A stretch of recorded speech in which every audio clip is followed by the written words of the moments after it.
Bonjour à tous, Florian Beauvais, Société WatchGuard. Merci d'être connecté pour ce webinaire qui va traiter de l'authentification multifacteur.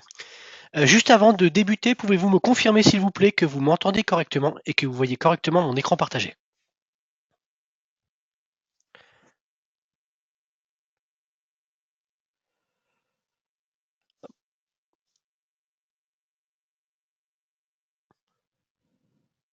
Ok, ça marche. Merci bien. Alors, présentation WatchGuard Hotpoint, donc solution d'authentification multifacteur.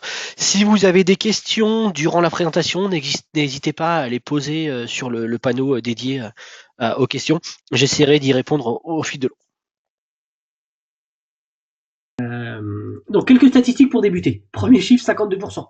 52% des utilisateurs réutilisent leur mot de passe ou utilisent des mots de passe identiques ou légèrement modifiés entre la sphère perso et la sphère pro.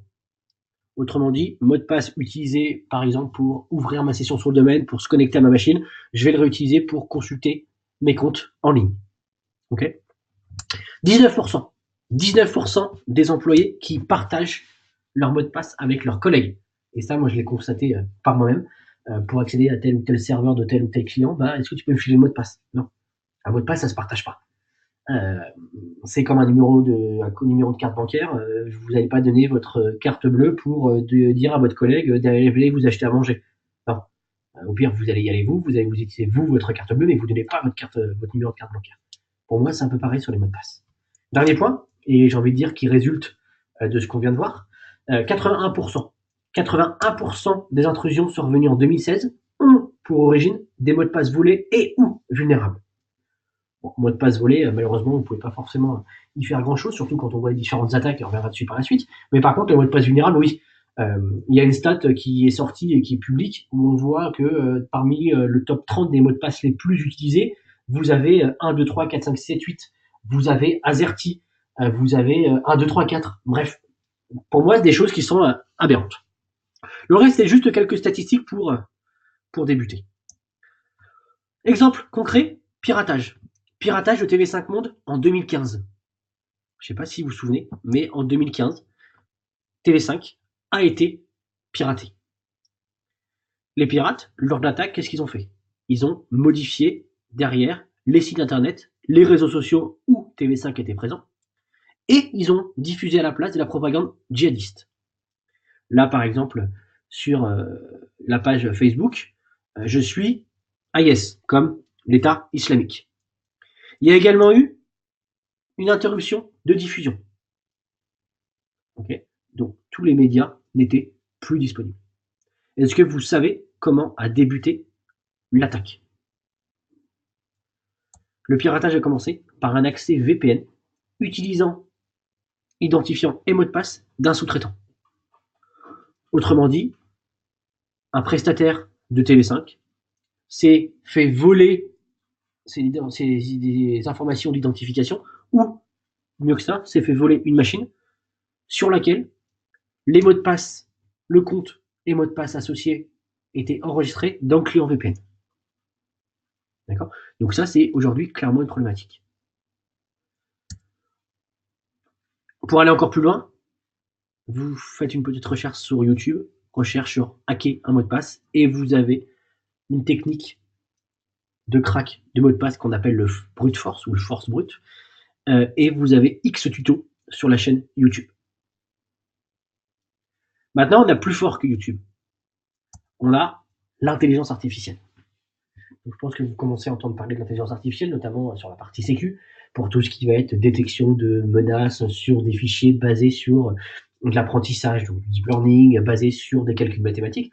Mais il faut savoir également que cette technologie d'intelligence artificielle peut desservir. Et notamment une application qui s'appelle PassGAN, qui permet, elle, de casser les mots de passe en utilisant la force de l'intelligence artificielle. Okay. Donc il y a eu différents articles qui sont sortis, encore une fois, sur PassGAN, avec une solution, une approche d'apprentissage pour justement casser, récupérer les mots de passe. Après, on a encore plus simple. Vous allez sur Internet, sur le Darknet, et vous avez des bases de données qui comprennent plus de 1 milliard combinaison identifiant mot de passe. D'accord. On voit également différentes attaques qu'il y a eu, où des logins et mots de passe ont été récupérés, par exemple LinkedIn, où LinkedIn, on a plus de 100 millions de mots de passe qui ont été récupérés. C'était pareil en 2016. Et vous aviez, je crois, dans la foulée, reçu un petit mail de notification de LinkedIn vous disant attention, merci de modifier votre mot de passe. D'accord. Je prends cet exemple-là. Autre exemple également de fuite de données d'attaque qu'il y a eu, c'est British Airways. Alors là, on n'était pas vraiment sur du vol d'identifiant, mais plus sur du vol de numéro de carte bancaire. Je crois que c'était courant de l'été dernier ou fin de l'été, où le simple message, la seule solution proposée par British Airways, c'était merci de contacter votre banque et de faire opposition à votre carte. Ouais. Soit quand vous êtes client de British Airways, potentiellement vous n'avez pas un client, mais vous avez plusieurs millions de clients et plusieurs millions d'oppositions de cartes avec toutes les contraintes que ça peut avoir, c'est un gros impact. On a encore plus simple, le fameux post-it collé. Soit le post-it collé sur l'écran, soit le post-it collé au dos du clavier. Exemple ici lors d'un petit reportage sur l'agence à Hawaï, d'accord, où durant l'interview, on voyait clairement que sur l'écran, on avait un mot de passe qui était écrit sur un post-it. D'accord. Par rapport à ça, il y a une attaque. C'est-à-dire que des gens mal intentionnés ont récupéré le login et mot de passe qui était ici. Et derrière, ont lancé une fausse alerte concernant un missile qui se dirigeait vers Hawaï. Évidemment, c'était faux. Mais ils ont été capables de faire circuler une mauvaise information en se connectant ici sur le système d'information grâce au mot de passe qui avait été récupéré. On a également d'autres outils sur Internet avec différents articles où vous avez par exemple possibilité de vérifier que votre mot de passe n'a pas été hacké et ainsi de suite. Bien évidemment, quand vous utilisez un mot de passe ici, ça va vous desservir plutôt que vous servir. D'accord. Dernier point, on a environ 84% des décideurs IT qui préfèrent mettre en place une technologie nouvelle plutôt que de dépendre de la gestion des mots de passe forts. La contrainte des mots de passe, définir un mot de passe complexe qu'on doit changer tous les 30 jours, à un moment ou à l'autre, on a fait le tour et c'est très compliqué. Et derrière, ça peut avoir des effets néfastes par rapport aux utilisateurs qui n'arrivent plus à se connecter et ainsi de suite. Okay. Donc par rapport à ces différentes problématiques, on a chez WatchGuard une solution. La solution s'appelle WatchGuard Hotpoint et WatchGuard Hotpoint est une solution d'authentification multifacteur. Alors, qu'est-ce que c'est que l'authentification multifacteur? Aujourd'hui, l'authentification que vous utilisez certainement, c'est un login, un mot de passe. Ça, c'est une authentification à un facteur. Moi, quand je parle de multifacteur, ça va être, en effet, quelque chose que vous connaissez, donc en l'occurrence la combinaison login, mot de passe, mais pour nous, c'est pas suffisant. Donc on va forcément rajouter des facteurs supplémentaires. Facteur que l'on va rajouter, c'est quelque chose que l'on possède, en l'occurrence un smartphone. On est pratiquement tous aujourd'hui équipés d'un smartphone. D'accord. Donc ça va être un support pour un deuxième critère d'authentification, un deuxième facteur. Troisième facteur, ça va être quelque chose que l'on est, que vous êtes. Une empreinte pour des smartphones assez récents et pour des smartphones encore plus récents, la reconnaissance faciale. Le fameux Face ID chez Apple pour ne pas le citer. Ça va être également un critère d'authentification. D'accord. Et on va faire une combinaison de ces différents critères pour apporter de l'authentification multifacteur. Par rapport à ça, en plus de la reconnaissance faciale ou par empreinte digitale, je vais pouvoir mettre un mot de passe pour afficher ou pour me connecter et ainsi de suite. Donc, je vais pouvoir empiler les critères d'authentification pour avoir un niveau de sécurité le plus élevé possible. Maintenant, vous allez me dire, ok, super, c'est bien l'authentification multifacteur, mais sur quoi je peux l'appliquer? Eh bien, je vais pouvoir l'appliquer pour accéder à différentes ressources. La première ressource, ça va être de l'applicatif web, de l'Office 365, du Dropbox, où potentiellement il peut y avoir du partage de fichiers confidentiels. Ça peut être des connexions VPN vers des solutions WatchGuard ou autres. Connexion également, alors plus orienté administrateur, sur les appareils de sécurité. Vous devez demain administrer le boîtier d'un de vos clients, ça veut dire potentiellement l'administration est ouverte à distance. Maintenant, vous allez pouvoir ajouter un critère d'authentification pour vous connecter au firewall, à l'équipement de votre utilisateur, de votre client. Okay. On a également la notion de poste de travail. Pourquoi? Dans les exemples que j'ai parlé précédemment, on a des cas concrets où des utilisateurs se sont fait voler leur poste de travail, leur ordinateur portable, sur lequel il y avait un client VPN qui était préconfiguré pour se connecter chez un client. Et en plus de ça, on avait le login et mot de passe qui était enregistré. Pareil, on revient à la même problématique, la gestion des mots de passe.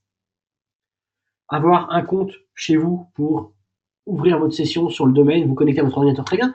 Mais derrière, quand vous allez administrer X clients, que vous devez prendre la main une fois par semaine ou une fois par mois chez un de vos clients pour une problématique, c'est très compliqué de retenir les différents mots de passe. Alors oui, certes, vous allez peut-être avoir le fichier ou l'outil qui va vous permettre, mais derrière, vous pouvez très bien rajouter sur votre machine, à l'ouverture de session, une notion d'authentification multifacteur. Et enfin, on a l'Access Portal, donc là, c'est une solution purement WatchGuard, qui va vous permettre, lorsque vous souhaitez accéder à différentes ressources, d'ajouter une notion d'authentification multifacteur sur le portail WatchGuard intégré sur les boîtiers. Point important concernant WatchGuard Hotpoint. WatchGuard Hotpoint, ce n'est pas une solution qui nécessite forcément une appliance WatchGuard. Comme je vous le disais, vous avez très bien la possibilité de mettre en place WatchGuard Hotpoint avec une solution concurrente pour un client qui souhaite sécuriser ses accès VPN. D'accord? Un client qui souhaite, par exemple, sur un produit concurrent de WatchGuard, un firewall ou un UTM concurrent, rajouter une couche d'authentification multifacteur, vous pouvez lui proposer la solution WatchGuard Hotpoint. D'accord? Même s'il n'a pas de boîtier WatchGuard. De même que pour l'accès à son appliance de sécurité, pour l'administration, dès lors que ça supporte l'authentification via du Radius, on peut rajouter du Hotpoint. Par rapport à ça et aux différentes intégrations, aujourd'hui, on a plus de 40 guides d'intégration qui sont disponibles directement sur le site de WatchGuard et qui vous détaillent étape par étape comment mettre en place la solution WatchGuard Hotpoint avec différents outils. Et on travaille pour rajouter un certain nombre de guides au fil du temps. Alors, les différents composants que l'on a dans Hotpoint. Premier composant que l'on a, c'est l'application mobile. D'accord? Application mobile disponible pour les plateformes iOS et Android. Okay. Ensuite, on a les différentes méthodes d'authentification. La première méthode d'authentification que l'on va avoir, ça va être du push. C'est-à-dire que moi, je veux me connecter en VPN chez un client ou chez moi. Derrière, je vais recevoir un push sur mon smartphone me demandant si je veux autoriser ou non la connexion. Je peux également demander l'authentification multifacteur non pas via un push, mais via une authentification par one-time password. Autrement dit, un code à 6 chiffres qui est modifié toutes les 30 secondes. Enfin, si je suis dans un environnement déconnecté, je peux également faire l'authentification par QR code. Et je vous montrerai. Okay. Hotpoint, terme de sécu et de fonctionnalité en rapport avec la sécu. Activation en ligne. Je prends l'exemple. Vous avez un client, un utilisateur que vous allez déclarer dans la solution Cloud WatchGuard, puisque Hotpoint est intégré à WatchGuard Cloud. Vous allez soit créer manuellement des comptes utilisateurs, soit vous allez coupler un annuaire type Active Directory avec la solution. Automatiquement, dès lors que l'utilisateur est créé, donc via ces deux méthodes, il va recevoir automatiquement un mail. Dans ce mail, il a un lien pour télécharger l'application si elle n'est pas déjà présente sur son smartphone, et il a un deuxième lien pour activer l'application et son jeton. D'accord ? En plus de ça, on a mis en place une notion d'ADN. Autrement dit, une activation est unique et propre à chaque équipement physique. Moi, demain, je change mon smartphone. Aujourd'hui, j'ai un smartphone de type iPhone, donc sous iOS. Je bascule vers Android. Je serai obligé de désactiver et réactiver mon jeton. Je ne peux pas le transférer parce que j'ai un ADN, j'ai une empreinte unique entre jeton activé sur mon smartphone et jeton activé sur mon smartphone sous Android. D'accord ? Donc du coup, on protège bien évidemment contre les smartphones qui pourraient être clonés. Comme je vous le disais, WatchGuard Hotpoint est intégré dans WatchGuard Cloud. WatchGuard Cloud, c'est une solution WatchGuard dans Cloud comme son nom l'indique, qui va à terme regrouper les différents services. Le premier service intégré, c'est Hotpoint. D'accord ? Donc notion d'authentification multifacteur. Les différents services qui vont suivre, ça va être du Dimension, Ça va être la gestion potentiellement des différents boîtiers WatchGuard, d'accord, tout ce qui va être administration, Firebox, Fireware, des services de sécurité type TDR, DNS Watch et ainsi de suite. Et également la partie Wi-Fi. Donc comme je vous disais, dans le cloud, donc aucune infra à déployer chez vous, possibilité de faire du provisioning de jetons, du reporting, d'accord, et puis derrière gérer potentiellement une base de licences et répartir sur vos différents clients. En termes de tarification, bien évidemment, on a un gros atout puisqu'on n'a pas d'infra à déployer chez client et on n'a pas de token physique. Donc forcément, le coût derrière est assez faible. Je parle en prix public. Prix public, on est à environ à 2,50 € par mois et par utilisateur pour un an. D'accord. Donc ça me fait 24, ça me fait 35-36 € par an pour un utilisateur, prix public. Si je bascule sur le ref 3 ans, je descends là en l'occurrence à 24 €. Ok. Derrière, possibilité également de faire du mode MSSP. Donc ça, pour nos partenaires WatchGuard, vous pouvez faire du mode locatif où vous allez avoir un certain nombre de points pour provisionner des besoins clients. Est-ce que sur cette première partie de présentation, vous avez des questions?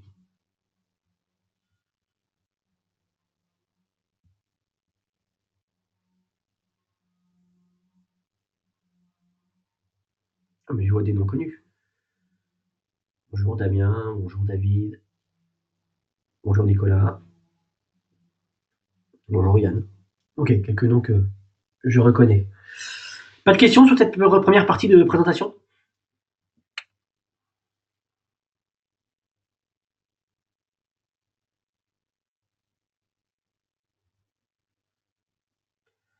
Ok. Ah, alors, question, pardon. Est-il possible d'utiliser le client Google ou Microsoft Authenticator? Non. Aujourd'hui, on ne s'authentifie qu'avec le client, enfin l'application WatchGuard Hotpoint. Alors, pour vous montrer un petit peu ce que je viens de dire, je vais faire une petite démo. 3 cas d'usage. Premier cas d'usage, la partie VPN et nomadisme. D'accord. Je prends l'exemple, je suis un client, je veux me connecter chez un autre client via une connexion VPN SSL.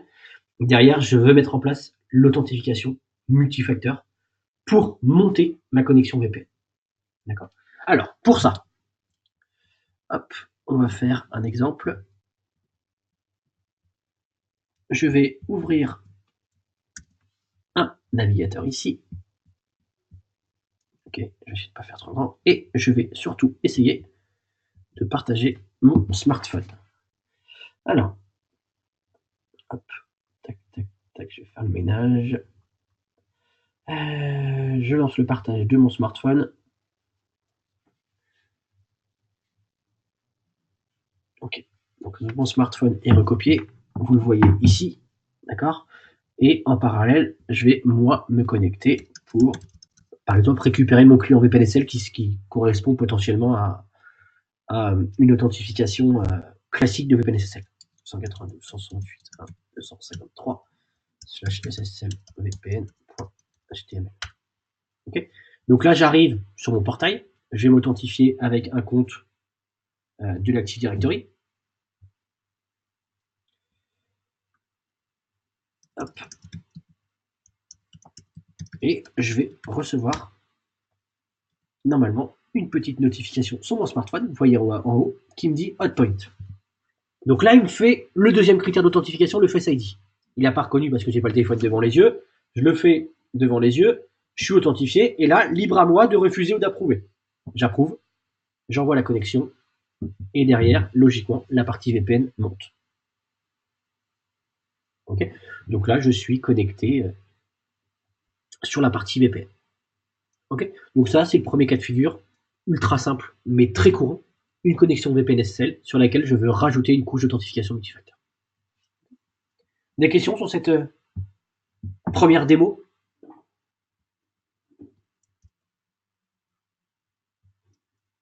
Ok. Deuxième démo, l'Access Portal. Comme je vous disais, on a une nouvelle fonctionnalité chez WatchGuard qui s'appelle l'Access Portal, qui a été intégrée il y a maintenant 8-9 mois, et qui permet de faire du partage de ressources. Pareil, je suis dans l'optique où un partenaire à moi ou une personne pour faire du support doit se connecter sur mon réseau via une connexion RDP, plutôt que de mettre une connexion RDP en frontal sur Internet, je vais lui offrir la possibilité de le faire via mon portail SSL, mon access portal de mon boîtier WatchGuard. Par contre, je veux, comme derrière c'est une ressource qui me permet d'accéder au réseau, rajouter l'authentification multifacteur. Pour ça, pareil, ultra simple, je vais me connecter à mon access portal. D'accord? Donc, je vais reprendre ici ma connexion. Hop, je vais pouvoir faire ça et je vais me connecter sur l'IP. Et je suis redirigé vers mon access portal. D'accord? Sur mon access portal, pareil, je vais m'authentifier avec un compte de l'AD. Et je demande si je veux m'authentifier. Pareil, je reçois une notification. Je valide. J'approuve. Et derrière, je vais être authentifié sur mon access portal. Une fois que ça c'est fait, je peux simplement accéder par exemple en RDP vers une machine de mon réseau. Ok. Donc pareil, j'ai donné l'accès au réseau via une machine. Et derrière, j'ai accès à la machine et j'ai mis en place l'authentification multifacteur pour augmenter le niveau de sécurité pour mes accès distants. Ok. Des questions sur ce deuxième cas de figure? Notification Twitter. Hop, excusez-moi. Troisième cas de figure.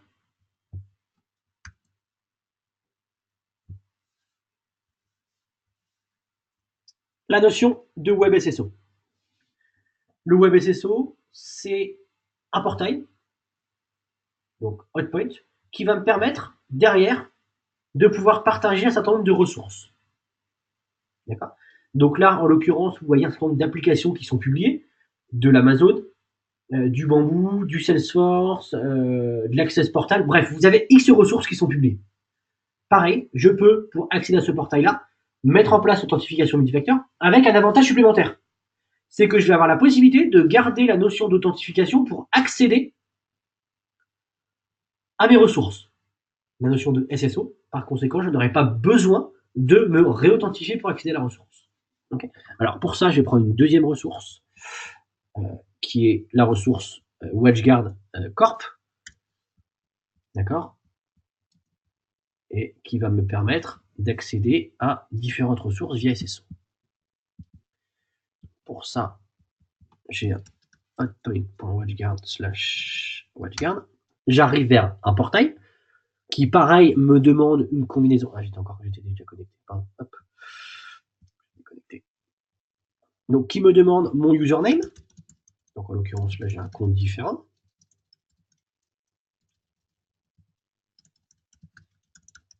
Le mot de passe, rattaché au compte. Et derrière, je vais recevoir un push sur un second, en l'occurrence téléphone. Je vais m'authentifier. Pareil, une notion de push, c'est bien moi. Oui, je valide. La réponse est envoyée, je suis authentifié. Derrière, j'ai mes différentes applications qui sont accessibles. Je vais prendre par exemple ici la notion d'outil de réservation chez moi qui est un service web. Je clique dessus et vous avez bien la notion de SSO et je vais être redirigé automatiquement vers le site sans avoir à ressaisir mes informations d'identification.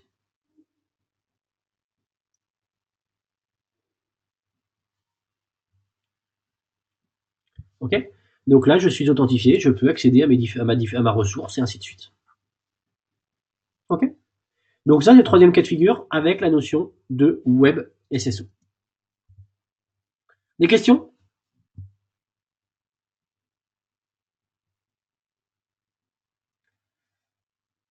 Ok. Quatrième cas d'usage et dernier, le login PC. Comme je vous dis tout à l'heure au début de la présentation, on a la possibilité de sécuriser l'accès à l'ouverture de session de la machine. D'accord? Donc pour ça, j'ai deux environnements possibles. Un premier environnement où ma machine, je suis au bureau, elle a accès à Internet, mon smartphone a accès à Internet. Parfait. Ok. Deuxième cas de figure, je suis dans l'avion, dans le train, j'ai pas de couverture Wi-Fi pour ma machine et j'ai une couverture 3G, 4G qui est pas fonctionnelle. D'accord? Ou cas extrême, je suis dans l'avion, où là, j'ai rien.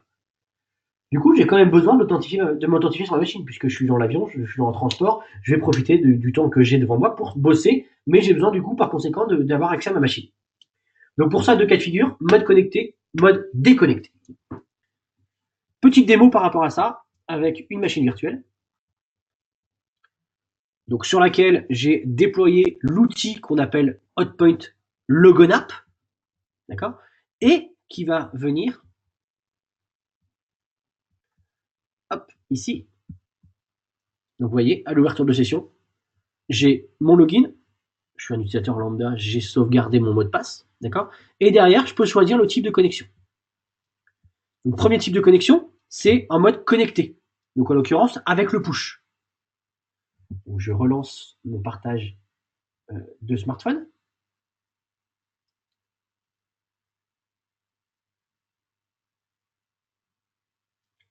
Et derrière, pareil, quand je veux ouvrir ma session sur ma machine, je vais recevoir un push. Donc là, je viens de faire la demande d'authentification. J'ai l'authentification qui arrive en haut. Même combat que précédemment, authentification via reconnaissance faciale. J'approuve et ma session va s'ouvrir derrière. Ok, ma session est ouverte et je peux accéder à mon bureau Windows, ouvrir mes applications et ainsi de suite. Okay. Deuxième cas de figure, je suis en environnement déconnecté. Du coup, je choisis un type de connexion ici, soit via QR code, soit via One-Time Password. Si je prends l'exemple du QR code, je vais simplement aller ouvrir mon application. Vous voyez, les jetons ici, en l'occurrence, WatchGuard France et Demo WatchGuard, sont grisés. Si je veux accéder au mot de passe temporaire, au One-Time Password, il faut que je clique dessus, que j'ai la reconnaissance faciale pour lever la couche d'anonymisation. Là, je le fais par QR code. C'est-à-dire que je vais, via l'application, utiliser l'appareil photo. Je vais aller lire le QR code qui est ici. Si je veux bien le lire. Ah, ma machine s'est mise en... Pardon. Tac.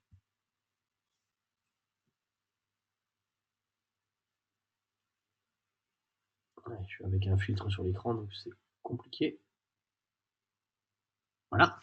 Et donc ici, il a lu le QR code et il m'a généré un mot de passe temporaire en bas.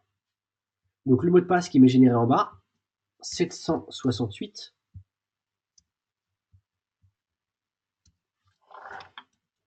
Ok, 840. Donc c'est le mot de passe que vous voyez ici hein, qui tourne. Et une fois que j'ai ça, je vais faire l'authentification. Et l'authentification est passée. D'accord? Donc j'ai vraiment un mode de connexion, soit connecté, soit déconnecté. Encore une fois, déconnecté, ma machine n'a pas accès au réseau. Là, j'ai aucune connexion réseau nécessaire pour pouvoir faire l'authentification via QR code. Ok? Des questions sur WatchGuard Point, sur comment ça fonctionne, sur les cas d'usage et ainsi de suite.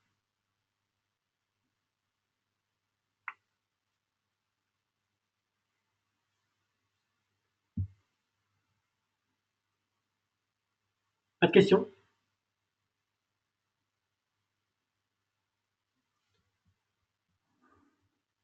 Ah, question. Et si le téléphone n'a plus de batterie? Bah, malheureusement, il faut le mettre en charge.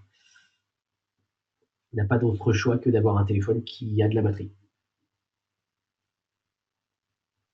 Mais ça va être la même problématique avec un token physique. Hein. Si votre token physique n'a plus de pile, je pense que c'est plus compliqué de changer une pile dans un token physique que de recharger un smartphone.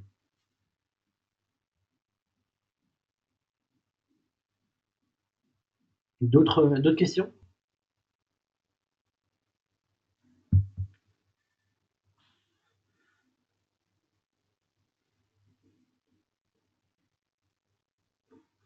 Écoutez, si vous n'avez plus d'autres questions, je vous remercie d'avoir suivi ce webinaire. Ce webinaire a été enregistré, donc il sera potentiellement consultable sur notre chaîne YouTube France. Si vous avez des questions qui vous viennent par la suite, vous avez mon adresse mail florian.beauvais@watchguard.com. Donc n'hésitez pas à m'envoyer un petit mail. Merci beaucoup d'avoir suivi ce webinaire et je vous souhaite une bonne fin de journée et un bon week-end avec un petit peu d'avance. Merci beaucoup. Au revoir.